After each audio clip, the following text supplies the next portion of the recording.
The mare's hooves splashed through shallow water as Fiona Lancaster ran for her life, her breath coming in ragged gasps that burned her lungs like fire. Behind her, 3 riders closed the distance with methodical precision, their laughter echoing off the rocky walls of the canyon where Clear Creek cut through the Colorado wilderness in the summer of 1882. She had been traveling alone from Denver to Cannon City, foolishly thinking the well-worn trail would keep her safe. But these men had spotted her 2 miles back and given chase like wolves scenting blood. Her horse stumbled on the slick stones, and Fiona's heart lurched as she nearly lost her seat. The animal was exhausted, foam flecking its flanks, and she knew they could not outrun these men much longer. The creek widened here into a small pool surrounded by cottonwood trees, their leaves rustling in the hot breeze that offered no relief from the oppressive heat. She urged her mare toward the far bank, praying she could reach the thick brush beyond, but the horse's legs gave out midstream, sending Fiona tumbling into the cold water. She scrambled to her feet, her green traveling dress now soaked and heavy, clinging to her legs as she tried to run. The 3 bandits spread out in a semicircle, blocking any escape route back to the trail. Their horses stood calmly in the creek, water swirling around their legs, as the men dismounted with unhurried confidence.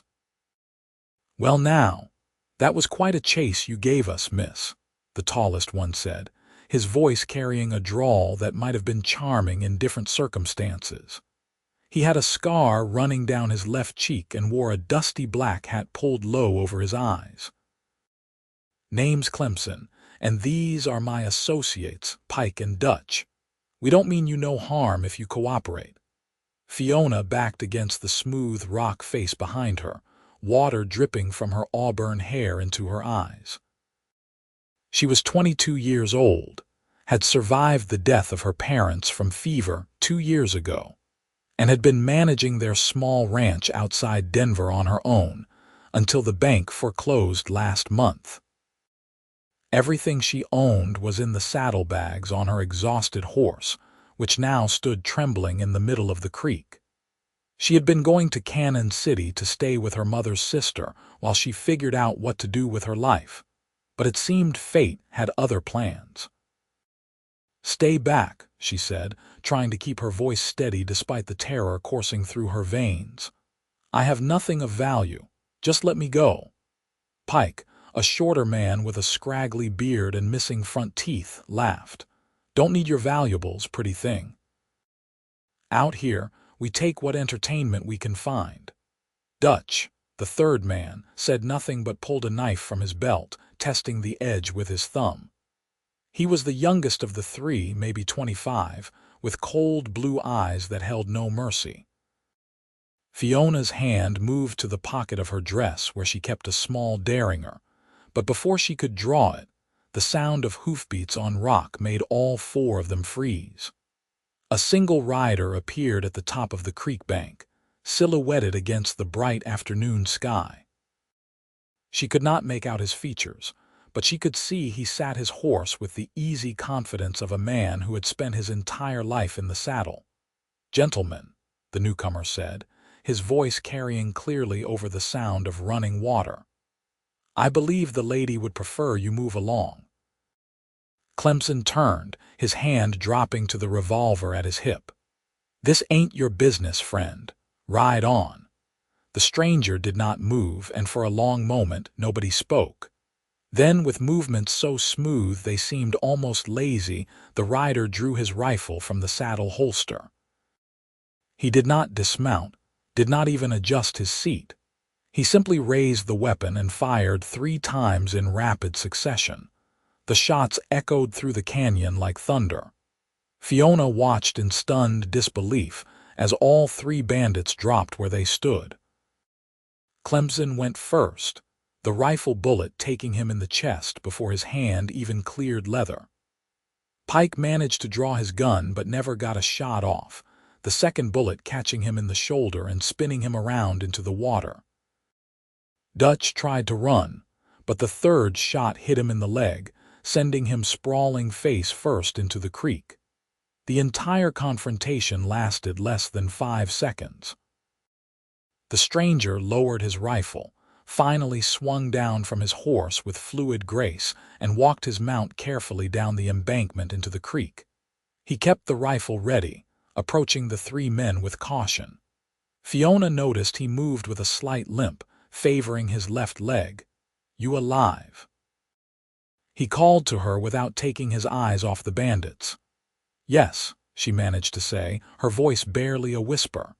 "Thank you." Clemson was dead, she could see that much. Pike groaned in the shallow water, blood spreading through the creek from his shoulder wound.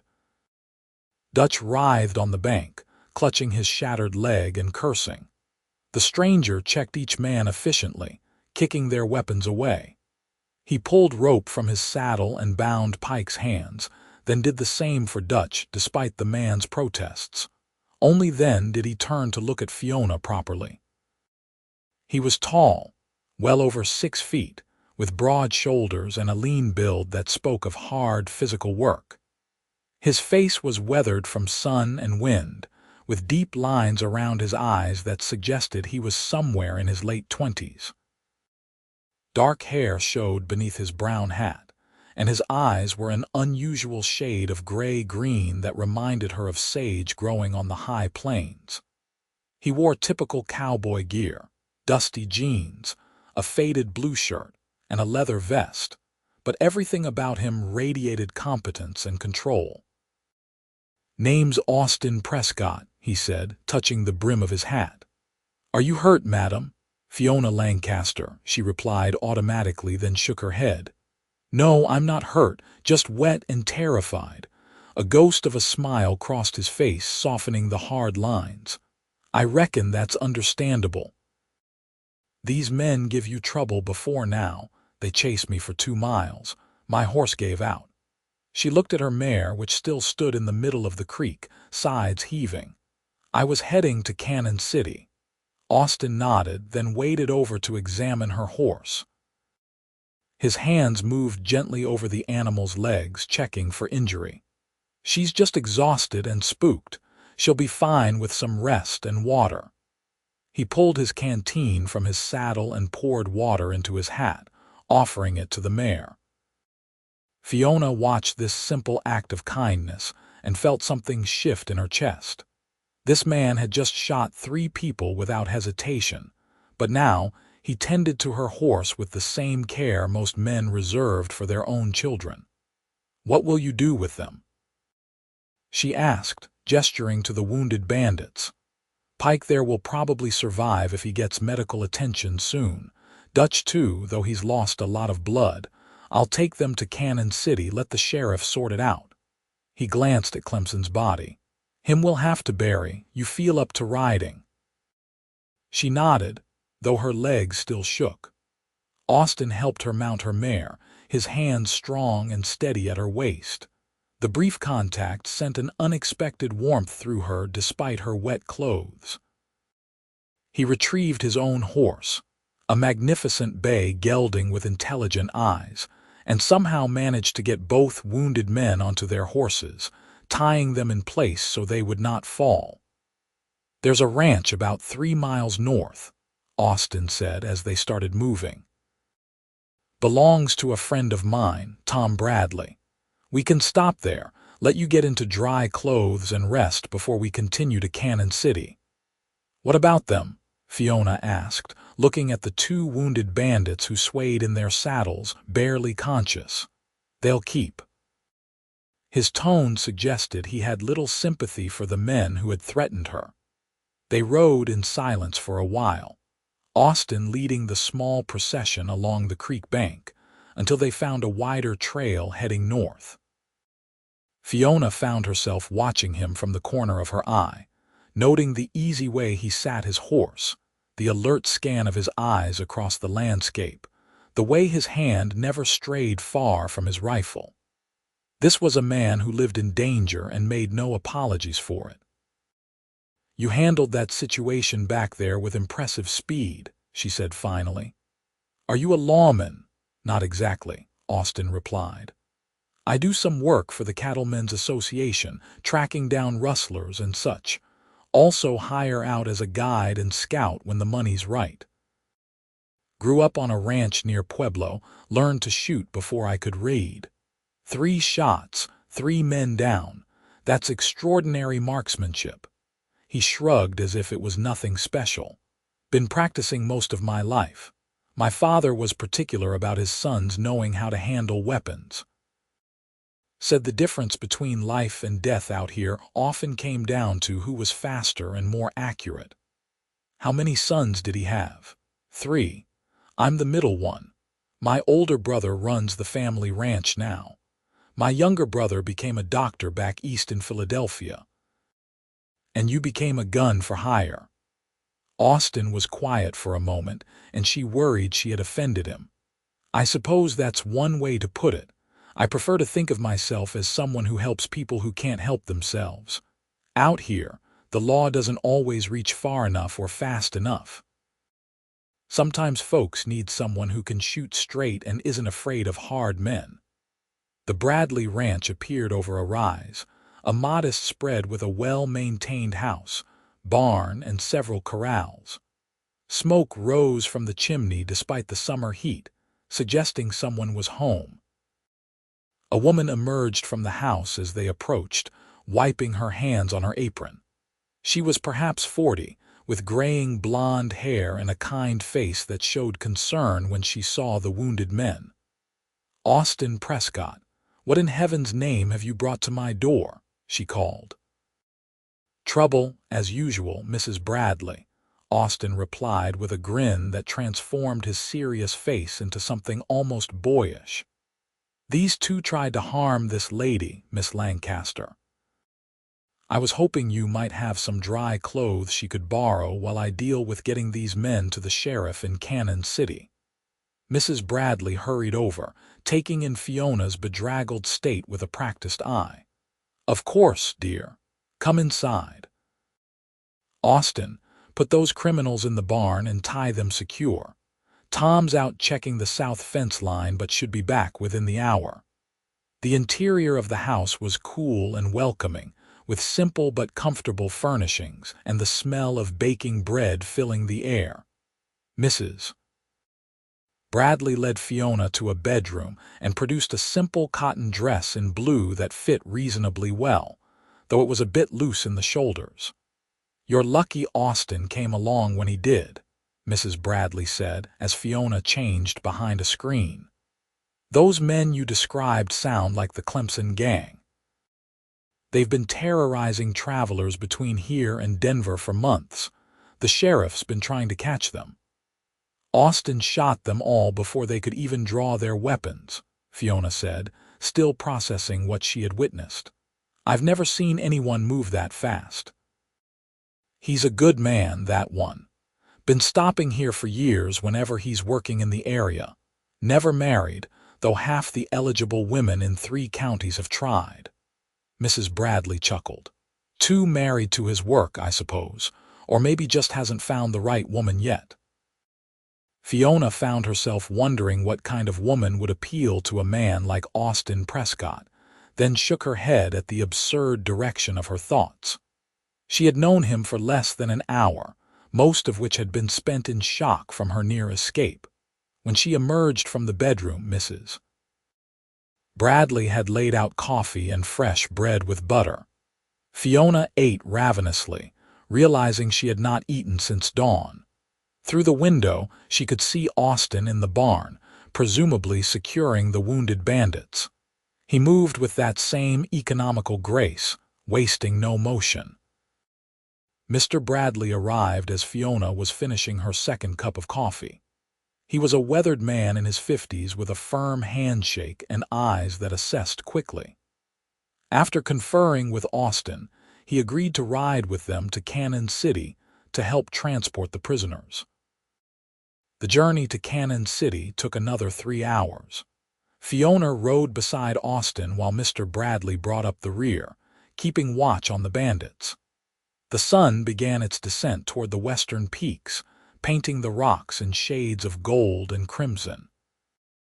The landscape here was rugged and beautiful, high desert meeting mountains, with the Arkansas River visible in the distance.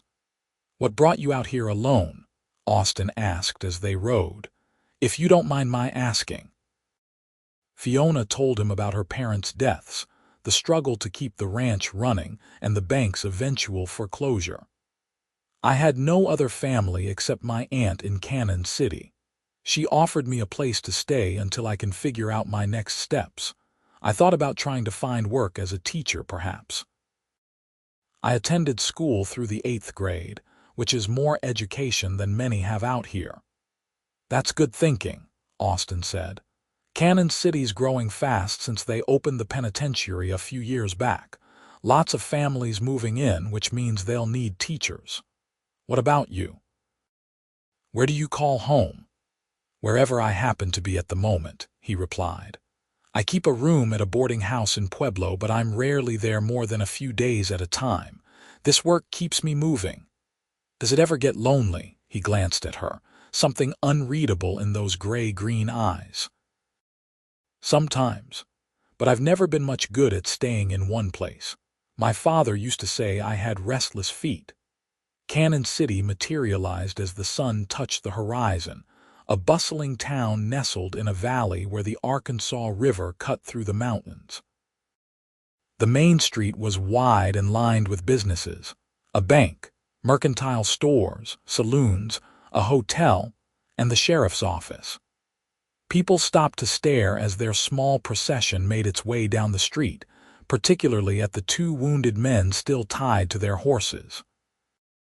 Sheriff McCready was a thick-set man in his 50s, with an impressive mustache and sharp eyes. He listened to Austin's account of the afternoon's events, then turned to Fiona for confirmation. She described everything that had happened, from the initial chase to Austin's timely arrival. "Clemson gang," the sheriff said with satisfaction. "Been after them for 6 months. You did good work, Prescott. There's a reward posted for them, $50 each. I'll make sure you get it." "Give it to Miss Lancaster," Austin said without hesitation. "She's the one who suffered at their hands." Fiona started to protest, but Austin shook his head. "You said you lost your ranch and need to start over. That's $100 toward a new beginning." The sheriff arranged for a doctor to tend to the wounded bandits' injuries before they would be locked up to await trial. Mr. Bradley bid them farewell and headed back to his ranch. Austin helped Fiona collect her belongings from her mare, which the sheriff agreed to stable until she could make other arrangements. "Where does your aunt live?" Austin asked as they stood on the wooden sidewalk outside the sheriff's office. Fiona pulled out the letter she had received, checking the address. "River Street, number 14. That's on the east side of town, near the river. Not a far walk, but it's getting dark. I'll escort you." They walked through the cooling evening, past windows glowing with lamplight, past the sounds of music and laughter from the saloons. Fiona was intensely aware of Austin's presence beside her, the quiet strength he radiated. She found herself memorizing details about him: the small scar on his right hand, the way he touched his hat brim when they passed a lady on the sidewalk, the watchful way he scanned their surroundings. Her aunt's house was a small but tidy cottage with a white picket fence and flowers blooming in window boxes. An older woman with hair the same auburn shade as Fiona's answered the door, and her face lit up with joy. "Fiona, oh my dear girl, I've been so worried. You were supposed to arrive hours ago." Aunt Margaret pulled her into a fierce embrace. "I ran into some trouble on the trail," Fiona said. "This is Austin Prescott. He saved my life." Margaret looked at Austin with new eyes, taking in his dusty clothes and the rifle still in his hand. "Then you have my eternal gratitude, Mr. Prescott. Please, won't you come in for supper? It's the least I can offer." Austin hesitated, and Fiona found herself hoping he would accept. She was not ready to say goodbye to this enigmatic man who had appeared in her life like something from a dime novel. "I wouldn't want to impose," he said. "Nonsense," Margaret declared. "You saved my niece from heaven knows what fate. You'll stay for supper and I won't hear another word about it." The interior of the cottage was warm and inviting, filled with comfortable furniture and the smell of roasted chicken. Margaret bustled about, setting an extra place at the table while Austin cleaned up at the washbasin. Fiona changed back into her own dress, which Margaret had already washed and hung to dry. Over supper, Fiona told her aunt the full story of her ordeal. Margaret kept reaching over to pat her hand, as if reassuring herself that her niece was truly safe. Austin said little, but Fiona noticed he had a good appetite and his table manners were impeccable, suggesting a proper upbringing. "Where will you go from here?" Margaret asked Austin as she served apple pie for dessert. "I have worked south of here near Westcliff," he replied. "Rancher there has been losing cattle to rustlers. Asked me to look into it." "When do you leave?" Fiona asked, then immediately felt foolish for the question. What did it matter to her when he left? Day after tomorrow, most likely. Need to resupply and let my horse rest. He looked at her directly and she felt a flutter in her chest. "What about you? You mentioned wanting to teach." "I'll visit the school board this week," Fiona said. "See if they have any positions available. If not, perhaps I can find work at one of the shops in town." The evening passed too quickly. Austin finally rose to leave, thanking Margaret for the meal. At the door, he turned to Fiona and pulled a card from his pocket. "This is the address of the boarding house in Pueblo where I keep a room. If you ever need anything, you can reach me through the proprietor. She'll know where to send a message." Fiona took the card, their fingers brushing briefly. "Thank you, Austin, for everything. I don't know what would have happened if you hadn't come along." "I'm glad I was there," he said simply. Then, with a final touch to his hat brim, he stepped out into the night. Fiona stood in the doorway, watching until his tall figure disappeared around a corner. She felt an unexpected sense of loss, as if something important had just walked out of her life. "That's quite a man," Margaret said softly behind her. "Yes," Fiona agreed, closing the door. "Yes, he is." The next few days passed in a blur of activity. Fiona met with the school board, a group of 4 men who ran Cannon City's educational affairs. They were impressed with her credentials and the fact that she had been teaching herself from her father's extensive library for years. However, they explained that all teaching positions were currently filled. They would keep her name on file should something open up. Disappointed but not discouraged, Fiona secured a position at the mercantile store owned by a woman named Mrs. Hutchins. The pay was modest, but it would allow her to contribute to the household expenses and begin saving money. She threw herself into the work, learning the inventory and helping customers with a friendly efficiency that quickly made her popular. But at night, lying in the small guest bedroom at her aunt's house, Fiona found her thoughts returning to Austin Prescott. She wondered if he had left for Westcliff yet, if he ever thought about their brief encounter. She told herself she was being ridiculous, that he had simply done his job and moved on. Men like him did not settle down with women like her. On the 4th day after their arrival in Cannon City, Fiona was stocking shelves at the mercantile when the bell above the door chimed. She turned to greet the customer and nearly dropped the box of nails she was holding. Austin Prescott stood in the doorway, hat in hand, looking distinctly uncomfortable. "Miss Lancaster," he said, "I hope I'm not disturbing you." "Not at all," Fiona managed to say, her heart suddenly racing. "I thought you would have left for Westcliff by now." "I did. Got there, took one look at the situation, and realized I needed to come back." He shifted his weight, and she noticed he had bathed and was wearing clean clothes, a white shirt and black vest that made him look almost civilized. "Truth is, I couldn't stop thinking about you. Wondering if you were settling in all right, if you found work, if you were safe." Mrs. Hutchins appeared from the back room, eyeing Austin with interest. "Go ahead and take your break, Fiona dear. I can manage the store for a bit." They stepped outside onto the sidewalk, and Fiona led him to a small park near the river where wooden benches sat beneath cottonwood trees. The Arkansas River rushed past, its water high from snowmelt in the mountains.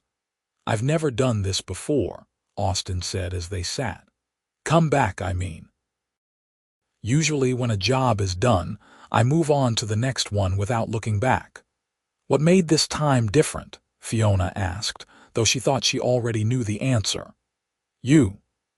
He looked at her directly, and she saw vulnerability in his eyes that she suspected he rarely showed. "I can't explain it, Fiona. I've known you for less than a week, but I feel like something's pulling me back here, like I'd regret it for the rest of my life if I just rode away." Fiona felt warmth spread through her chest. "I've been thinking about you too," she admitted.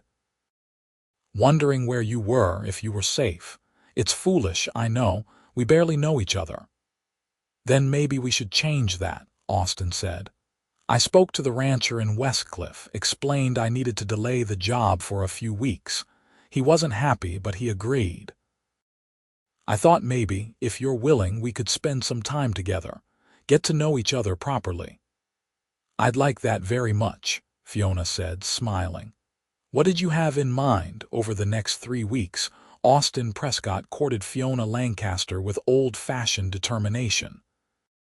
He called on her at her aunt's house, bringing flowers and sitting through tea while Margaret watched them with barely concealed delight. He took Fiona on walks along the river, sharing stories of his childhood on the ranch, his complicated relationship with his strict father who had wanted him to stay and work the family land, his decision to strike out on his own. Fiona told him about her parents, how her father had been a dreamer who loved books and ideas more than practical ranching, how her mother had been the practical one who kept things running until the fever took them both within days of each other. She described the loneliness of the past 2 years, trying to hold onto her father's dream while watching it slowly slip away. "I felt like I was failing them," she confessed one evening as they sat on the riverbank, watching the sun set over the mountains.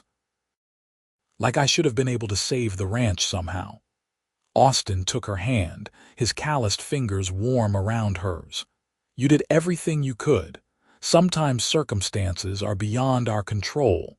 That doesn't make it a failure." They attended a dance at the town hall, and Fiona discovered that, despite his rugged appearance, Austin could waltz with surprising grace. He held her properly but firmly, guiding her through the steps with quiet confidence. She felt safe in his arms, protected, but also something more. She felt desired. Austin introduced her to a different side of Western life than she had known on her isolated ranch. He took her to a horse auction where she watched him evaluate animals with an expert eye, running his hands over their legs, checking their teeth, reading their temperament in the way they moved.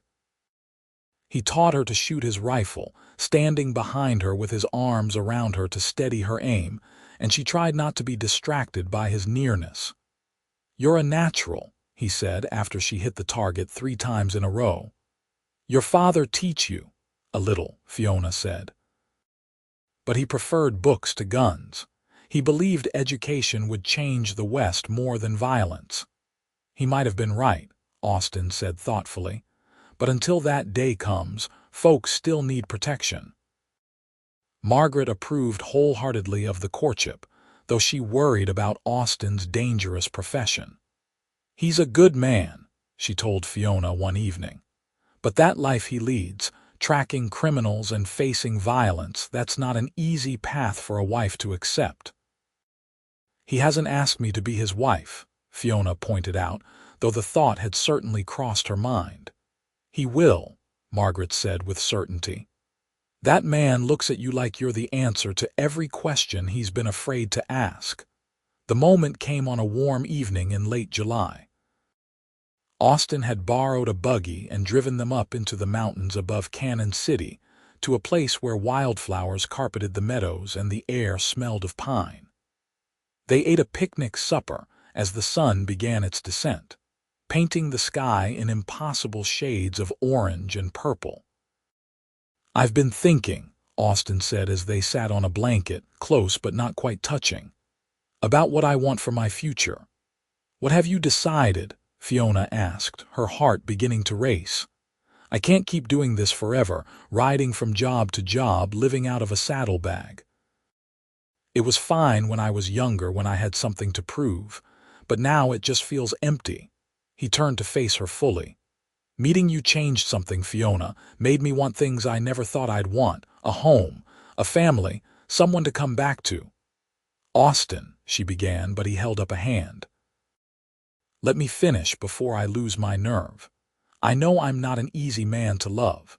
My work is dangerous and takes me away for long stretches. I don't have much money saved, certainly not enough to provide you with the kind of life you deserve. But I love you, Fiona Lancaster. I think I started falling in love with you the moment I saw you standing in that creek, terrified but refusing to give up. Will you marry me?" Fiona felt tears spring to her eyes, but they were tears of joy. "Yes," she said without hesitation. "Yes, I'll marry you." Austin pulled her into his arms, and their first kiss tasted like sunshine and promise.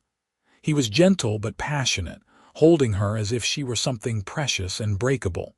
When they finally pulled apart, both were breathless. "I want to do this right," Austin said. "I'll talk to your aunt, get her blessing, and I'll take that job in Westcliff, save up enough money for us to start properly. It might take a few months." "I'll wait," Fiona assured him. "I've waited 22 years to find you. A few more months won't matter." They set a wedding date for October, giving Austin time to complete his work in Westcliff and save money. Fiona continued working at the mercantile, and her savings grew slowly but steadily. Margaret threw herself into wedding preparations with enthusiasm, sewing a dress and planning a small but elegant ceremony at the church. Austin left for Westcliff the next week, and Fiona felt his absence like a physical ache. But he wrote to her regularly, long letters describing his work tracking the rustlers, the beauty of the Sangre de Cristo Mountains, his plans for their future.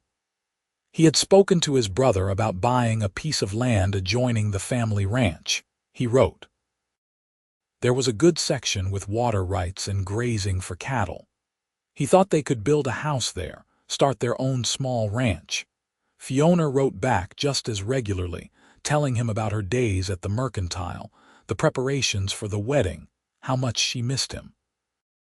She poured her heart into those letters in a way she never could have done face to face, describing her dreams for their future together, her fears about being a good wife, her conviction that loving him was the best decision she had ever made. September arrived with cooler temperatures and the aspen trees turning gold in the mountains. Austin returned to Cannon City, weathered and thinner, but with a satisfied expression. The rustlers had been caught and turned over to the law, and he had collected a substantial reward. $500, he told Fiona and Margaret over dinner. "More than enough to buy that land from my brother and build a small house. We'll have to live simply at first, but we'll manage." The days before the wedding passed in a blur. Austin's family arrived from Pueblo, his older brother David with his wife and 3 children, his mother who embraced Fiona and welcomed her into the family with tears of joy. His father had passed away the previous winter, Austin explained, and Fiona could see the grief still shadowed his eyes when he spoke of it. "He never understood why I left," Austin confided the night before the wedding as they walked along the river one last time as an unmarried couple. thought I was throwing away my inheritance and my responsibilities. But at the end, he told me he was proud of me, that I'd become my own man. I wish I could have met him, Fiona said. He would have liked you. My mother certainly does. David, too. He said you're exactly what I need, someone practical and steady to balance out my restless nature. The wedding took place on a perfect October afternoon, the sky a brilliant blue and the mountains wearing their first dusting of snow.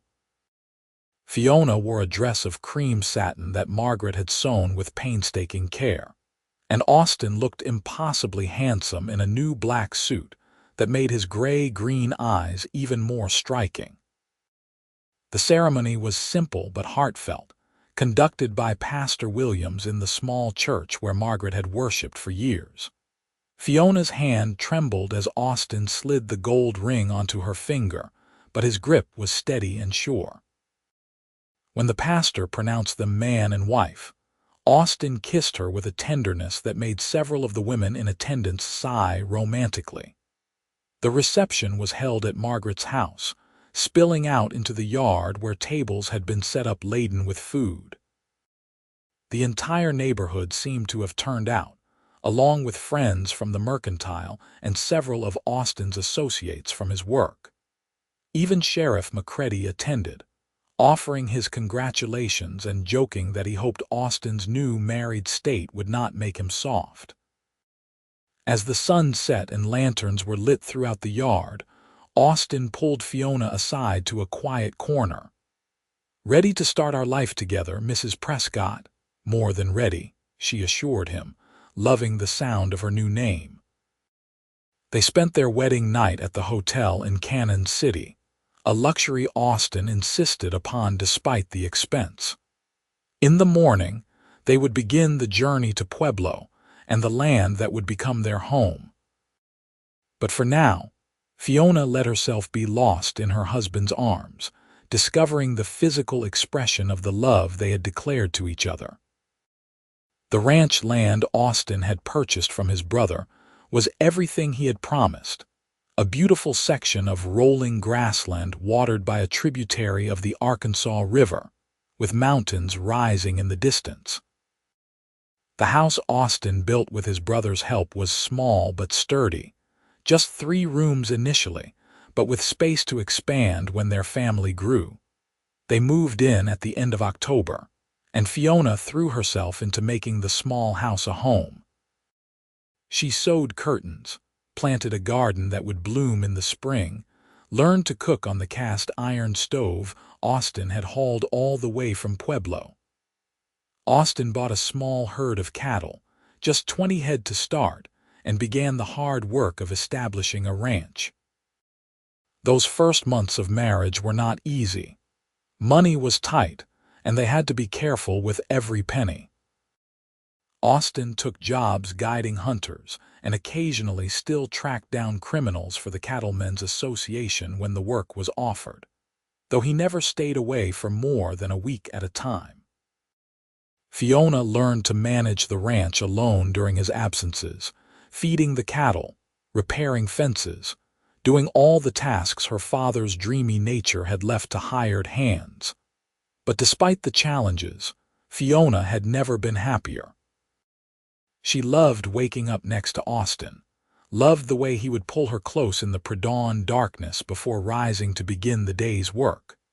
She loved their simple suppers by lamplight, talking about their plans for the ranch, dreaming about the future. She loved the quiet evenings when Austin would read aloud from the newspapers he brought back from town while she mended clothes or worked on the quilt she was piecing together. Their first Christmas on the ranch was magical despite its simplicity. Austin cut a small pine tree from the mountains and Fiona decorated it with strings of popcorn and paper ornaments. They exchanged modest gifts, a new rifle strap she had tooled herself for him, a beautiful leather-bound journal for her where she could write down her thoughts and observations. They spent Christmas Day at David's ranch with Austin's mother and brother's family, and Fiona felt herself truly becoming part of the Prescott clan. Winter gave way to spring, and Fiona's garden began to flourish.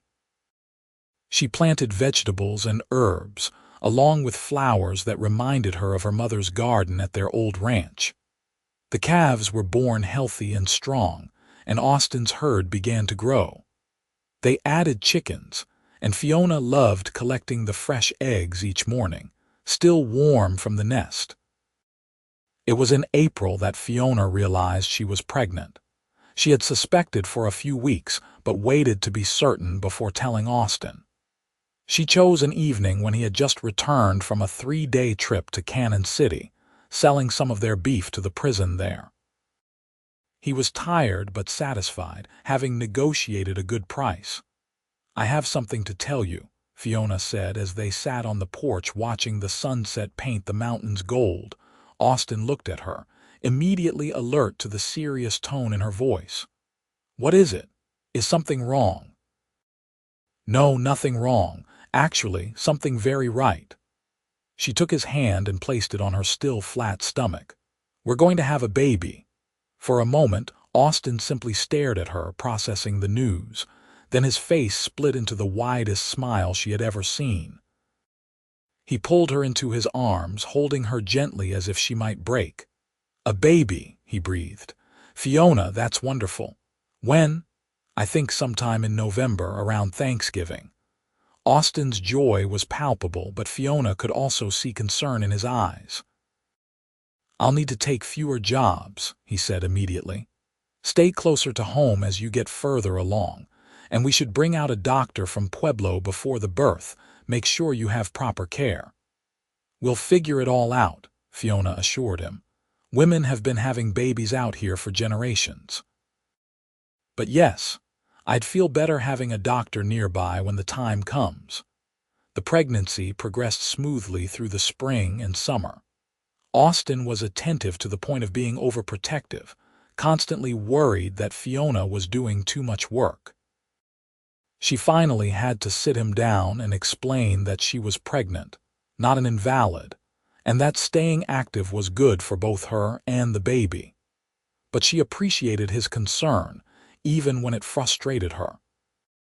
She could see how much this child meant to him, the promise of family and legacy, things his own restless nature had denied him for so long. He talked to her belly at night, telling their unborn child about the ranch, about the mountains, about all the things they would do together.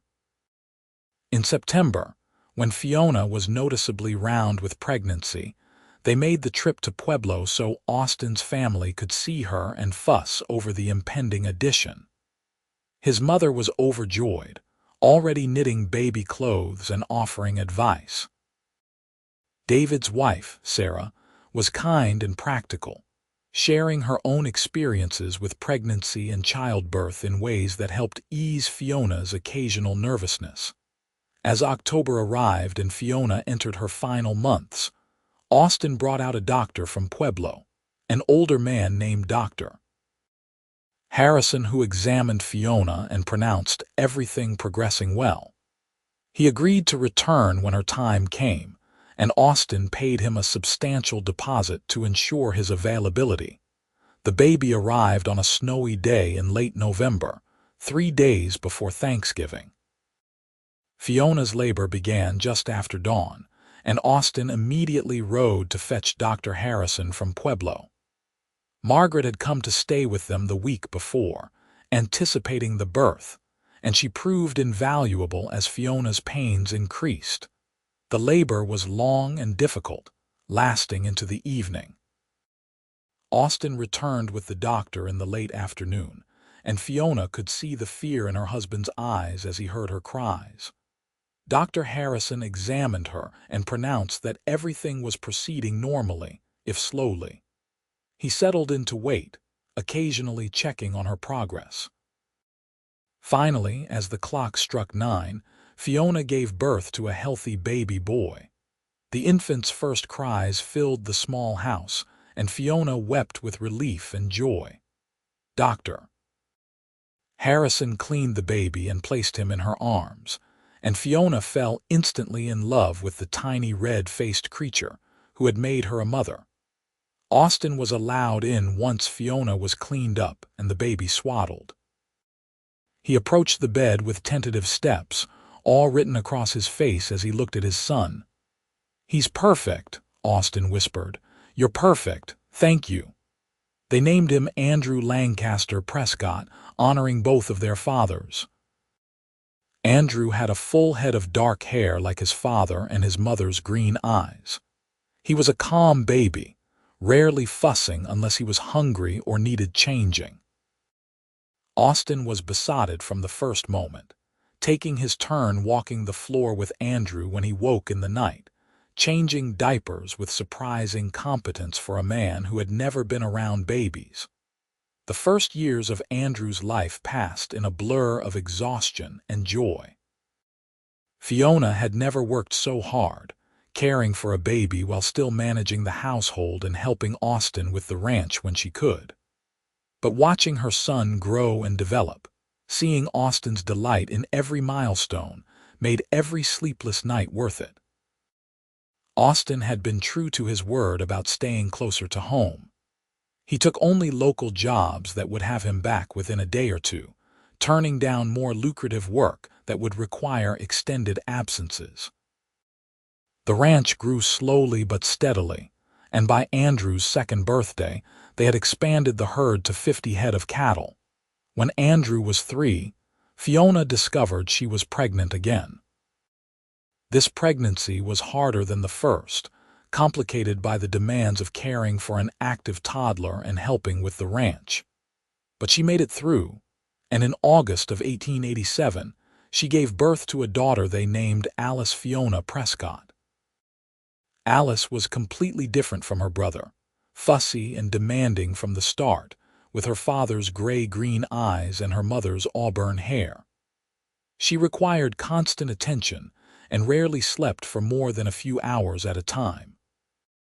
But Austin was just as devoted to his daughter as he had been to his son, walking her through the house in the middle of the night, singing old cowboy songs in his surprisingly pleasant baritone until she finally settled. The years rolled by in the steady rhythm of ranch life. Andrew grew into a serious, thoughtful boy who loved books like his maternal grandfather and showed an early aptitude for working with horses. Alice was wild and fearless, always covered in dirt, always climbing trees or chasing after her father as he worked. She declared at age 4 that she was going to be a cowgirl, and nothing anyone said could convince her otherwise. Austin proved to be an exceptional father, patient and loving but firm when necessary. He taught Andrew to ride and shoot, but also encouraged his son's love of reading, building shelves in the small house to accommodate the growing collection of books. He indulged Alice's tomboy tendencies, teaching her to rope and brand cattle alongside her brother, but also insisted she learn household skills from her mother. Fiona watched her husband with their children and fell in love with him all over again. The dangerous, solitary man who had saved her life at the creek had transformed into a devoted family man who organized his entire life around his wife and children. He still took occasional jobs when money was tight, but he always came home. The ranch prospered over the years. Austin added more land, and their cattle herd grew to over 200 head. They built additions onto the original house, expanding it to 6 rooms and adding a proper front porch where Fiona could sit in the evenings and watch her family. They hired help during busy seasons, and gradually the ranch became known in the area for producing quality beef cattle. By 1895, when Andrew was 13 and Alice was 8, the Prescott Ranch was firmly established. Andrew had grown tall like his father, with the same quiet competence and steady nature.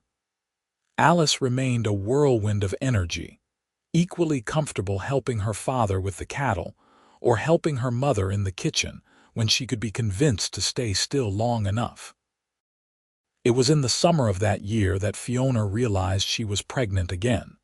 She was 35 now, and this pregnancy was a surprise. She worried about the complications that could arise with a later pregnancy, but Dr. Harrison, now a regular visitor to their ranch, assured her that she was healthy and strong. Austin's reaction was mixed. He was thrilled at the prospect of another child but worried about Fiona's health. He insisted she rest more, taking over many of her daily tasks and enlisting Andrew and Alice's help with household chores. The baby arrived in early March of 1896, another boy they named Alexander William Prescott. He was smaller than his siblings had been at birth, but healthy and strong. Alexander had his mother's red hair and his father's gray-green eyes, a striking combination that made strangers comment wherever they went. With 3 children, the house was constantly filled with noise and activity. Andrew, now a teenager, took his role as oldest seriously, helping his father with the ranch work and watching over his younger siblings with protective devotion. Alice, at 9, was torn between wanting to be taken seriously as a ranch hand and enjoying having a baby brother to dote on. The years continued their steady march. Andrew turned 18 in 1900 and showed no signs of his father's youthful restlessness. He loved the ranch and talked about staying and helping his father expand the operation. Austin was quietly pleased, having learned from his own father's mistakes. He made it clear that Andrew was free to choose his own path, but if he wanted to stay, he would be welcomed as a full partner. Alice, at 13, remained as wild as ever, more comfortable in the saddle than in a dress. She had her mother's quick mind and her father's courage, a combination that both thrilled and terrified her parents.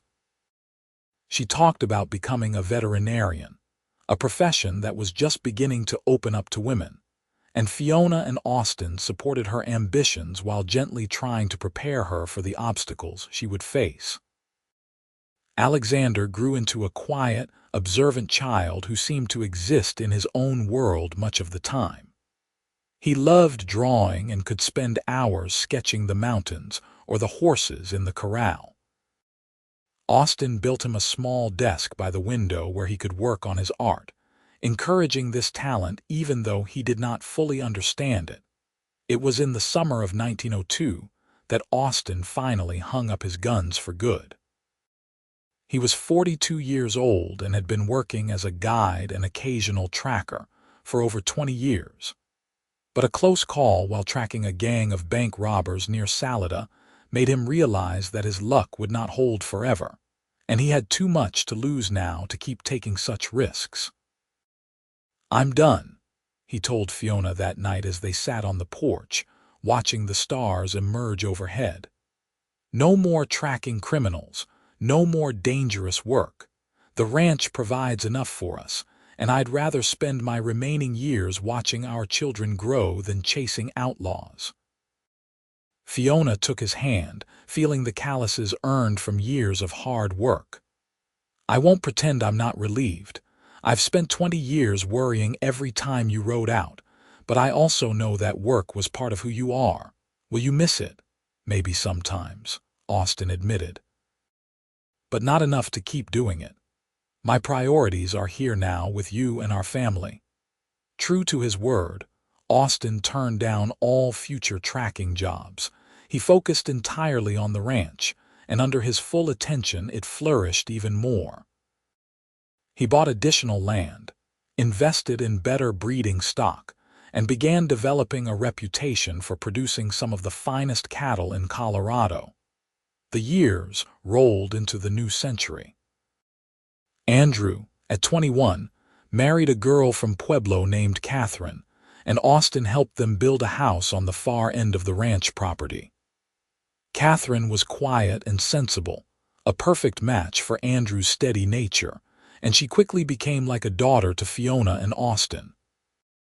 Alice, at 18, shocked everyone by announcing she had been accepted to Colorado State Agricultural College in Fort Collins to study veterinary medicine.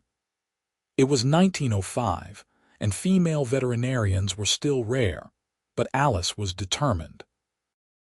Austin and Fiona scraped together the money for tuition, proud beyond measure of their daughter's ambition, even as they worried about her facing a world that would not always welcome a woman in that field.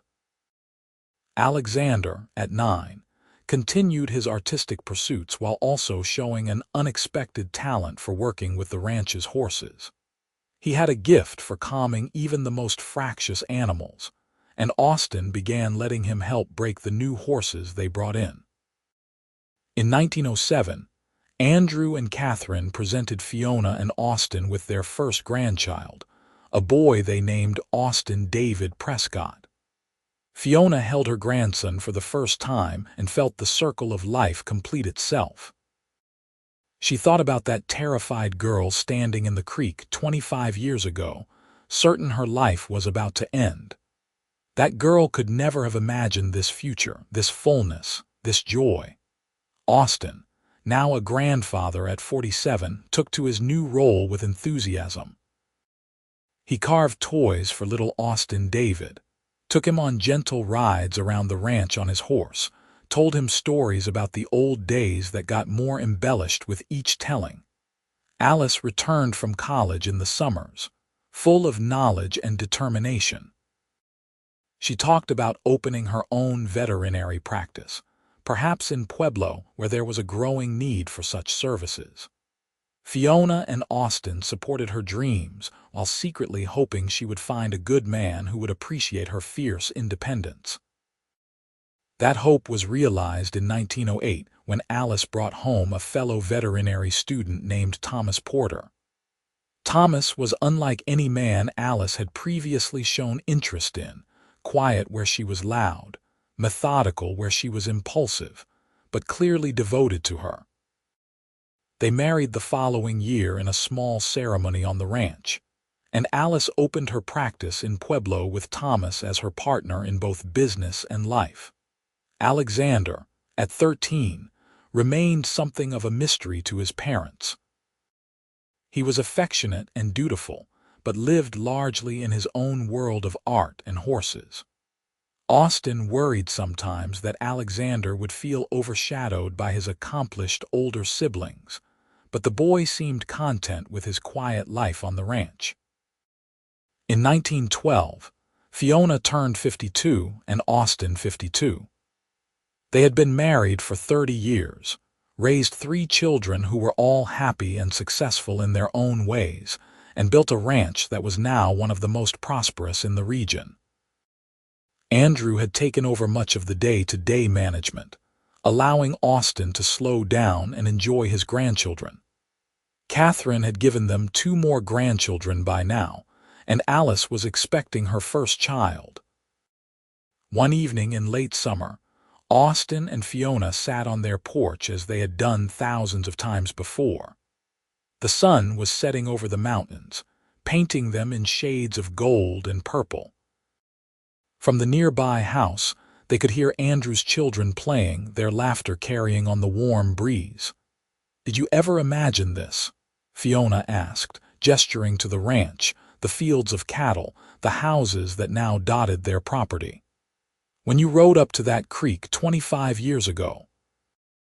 Austin was quiet for a moment, his hand finding hers as it always did.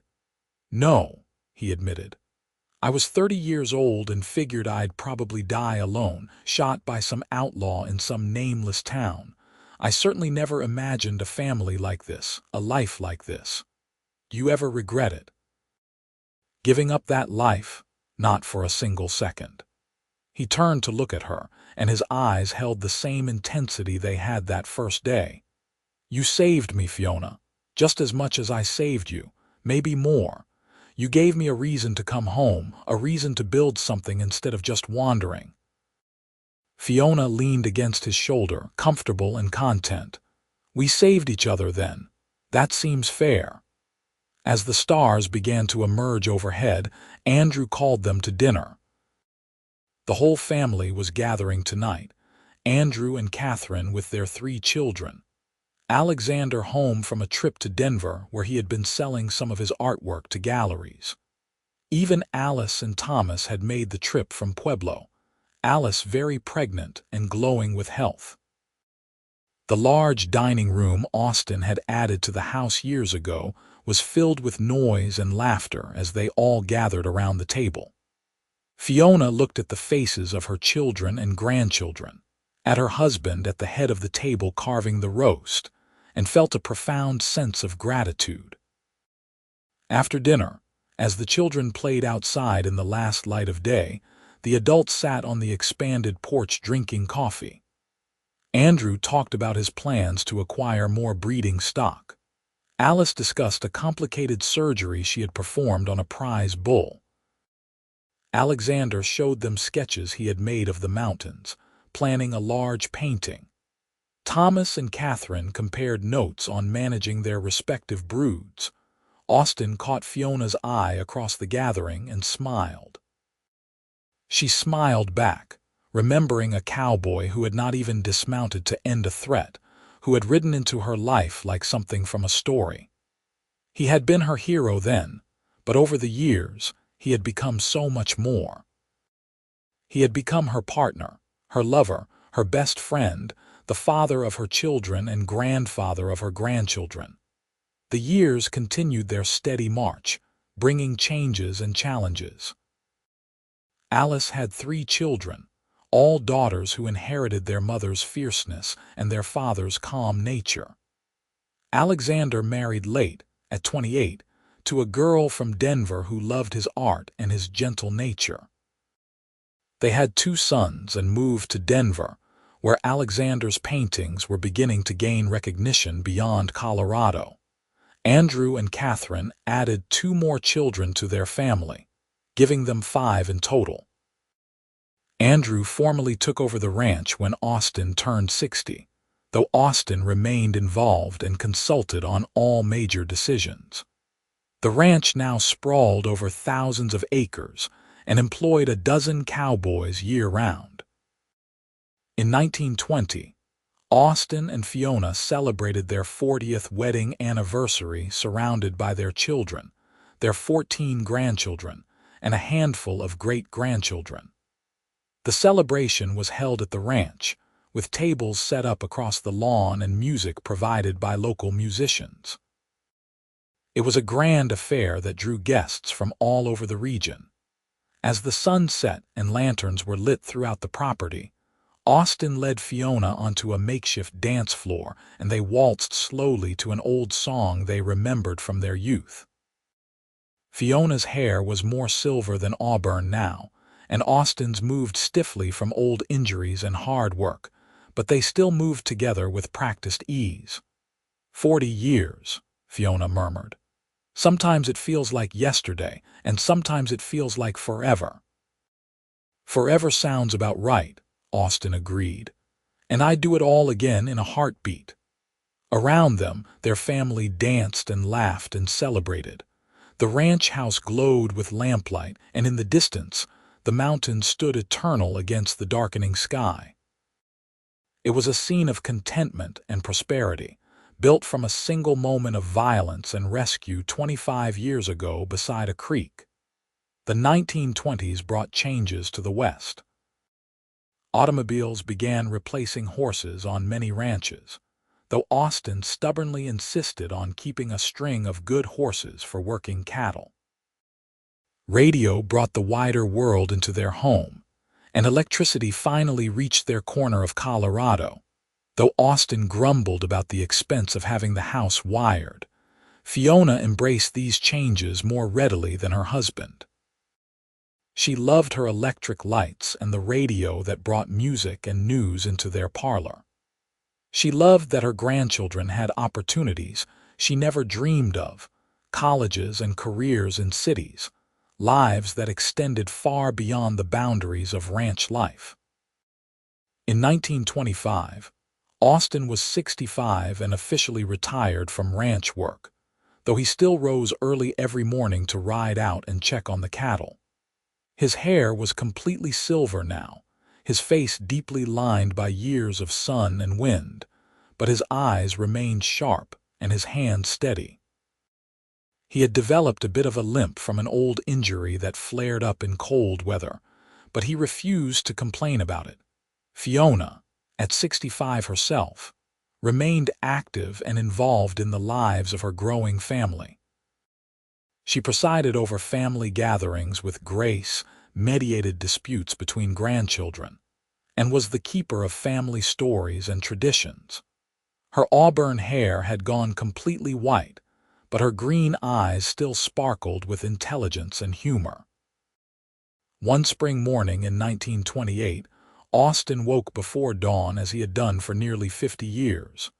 But this time, as he moved to rise, he felt a crushing pain in his chest. He tried to call for Fiona, but the words would not come. She woke to find him clutching his chest, his face gray with pain. "Doctor."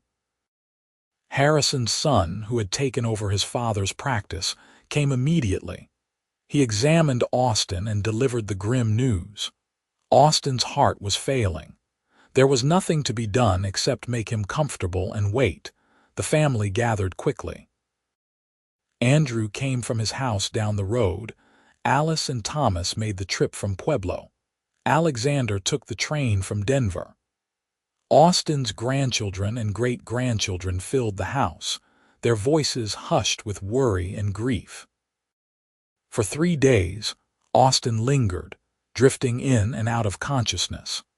Fiona never left his side, holding his hand and speaking softly to him about their life together, reminding him of all the moments they had shared. On the 3rd evening, as the sun set over the mountains he had loved, Austin opened his eyes one final time. "It's been a good life," he whispered to Fiona. "Thank you for sharing it with me." "Thank you for saving me," Fiona replied through her tears. "Thank you for loving me." Austin smiled, squeezed her hand gently, and closed his eyes. He passed peacefully as his family surrounded him, his last breath as quiet and steady as the man himself had been. They buried him on a hill overlooking the ranch, under a large cottonwood tree with a view of the mountains. The funeral was attended by hundreds of people, family and friends, ranch hands current and former, people whose lives Austin had touched over his 70 years. Stories were shared about his courage, his fairness, his devotion to family, his skill with horses and cattle. But Fiona knew the real story, the one that mattered most. A man who had lived for danger and solitude had found love and family. A man who could have ridden away had chosen to stay. A cowboy who had saved her life had given her a reason to live it fully. The months after Austin's death were the hardest of Fiona's life. The house felt empty despite being frequently filled with family. The bed felt too large. The mornings lacked purpose without Austin's presence.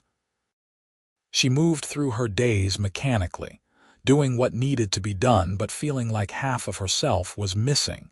It was her grandchildren who pulled her back to life. They needed her stories and her wisdom and her love. Little by little, Fiona found herself engaging with the world again. She could not bring Austin back, but she could honor his memory by living fully, by being present for the family they had built together. Andrew ran the ranch with skill and dedication, expanding it even further and modernizing the operation while maintaining the standards of quality his father had established. Alice's veterinary practice thrived, and she became known throughout the region as one of the finest veterinarians in Colorado, regardless of gender. Alexander's paintings hung in galleries across the West, capturing the landscape and the spirit of the places he loved. Fiona lived another 12 years after Austin's death, surrounded by her ever-growing family. She saw her great-grandchildren grow up, saw some of them marry and have children of their own.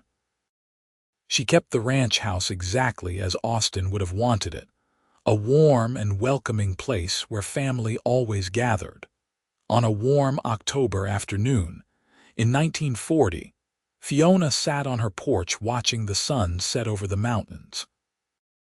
She was 80 years old and her body was failing, though her mind remained sharp.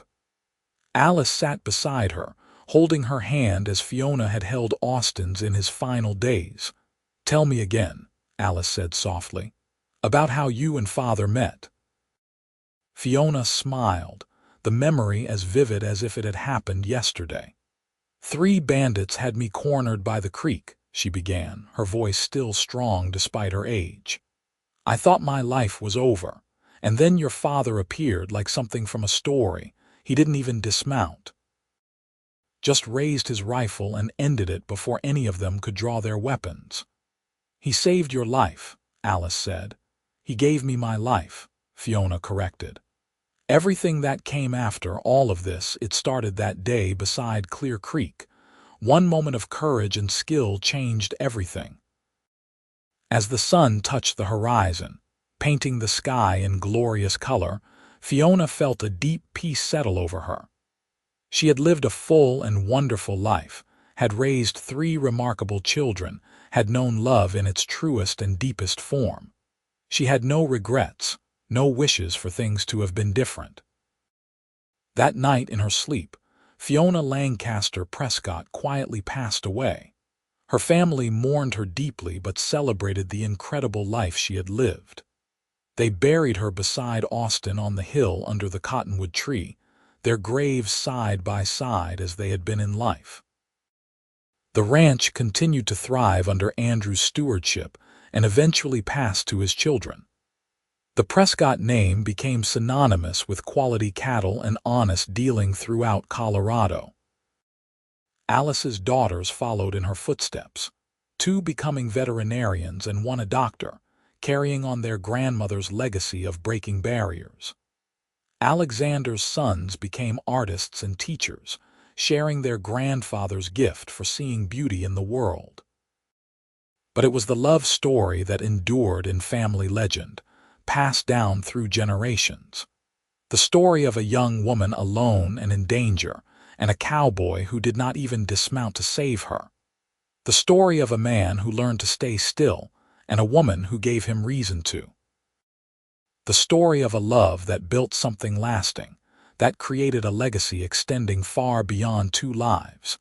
Years later, when the grandchildren and great-grandchildren gathered at the ranch for reunions, they would climb the hill to the 2 graves under the cottonwood tree. The headstones were simple, just names and dates, but everyone knew the story they represented. A story of courage and love, of building and growing, of 2 lives intertwined so completely that even death could not truly separate them. The creek where it all began still ran clear and cold through the canyon, cutting through rock that had stood for millennia.